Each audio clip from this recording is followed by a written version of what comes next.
దేవుని యొక్క అతి శ్రేష్టమైన నామమునకు మహిమ కలుగునుగాక. ఈ ఉదయకాలము మీకందరికీ వందనాలు తెలియచేస్తున్నాను. ఈ దినము మిమ్ములను బలపరచు దేవుని మాట.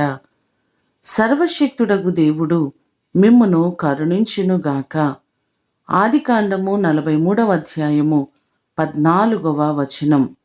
మన దేవుడు మనలను కరుణించేవారు, కరుణగలిగిన గొప్ప దేవుడు ఆయనే. కరుణించుమని ఆయనను వేడుకొనిన వారందరినీ ఆయన్ను కరుణించారు అని లూకాసు వార్త 17వ అధ్యాయము 13వ వచనములో మనకు కనబడుతుంది. మీరు సమరయ గలిలయ మధ్య వెళ్ళుచుండగా 10 మంది కుష్ఠరోగులు ఆయనకు ఎదురుగా వచ్చి, యేసు ప్రభువా, మమ్మను కరుణించుమని కేకలు వేసిరి. ఆయన వారితో, మీరు వెళ్ళి యాజకులకు కనపరుచుకునుడని చెప్పెను.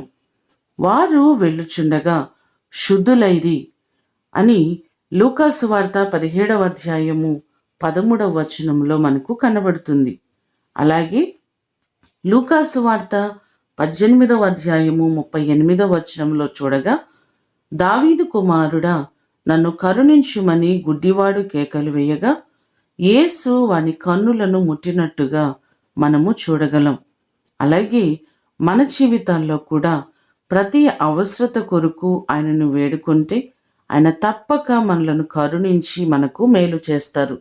ఈ మాటలు వింటున్న మీకందరికీ దేవుడు తోడయుండి ఆయన మిమ్మను కరుణించి ఆశీర్వదించునుగాక. ప్రార్థన చేసుకుందాం. పరిశుద్ధుడైన తండ్రి, మీ పాదములకు వందనాలు, స్తోత్రాలు. మీరు మమ్మలను కరుణించే దేవుడవు. మీరు తప్ప మాకు సహాయము చేయగలిగిన వారు ఎవరునూ లేరు ప్రభువా. మమ్మలను కరుణించి మా ప్రతి సమస్య నుంచి విడిపించండి. మా ప్రియులెల్లరినీ జ్ఞాపకము చేసుకోండి.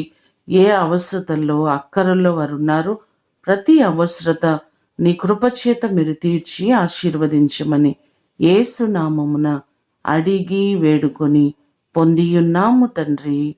ఆమేన్. దేవుడు మిమ్ములను దీవించునుగాక.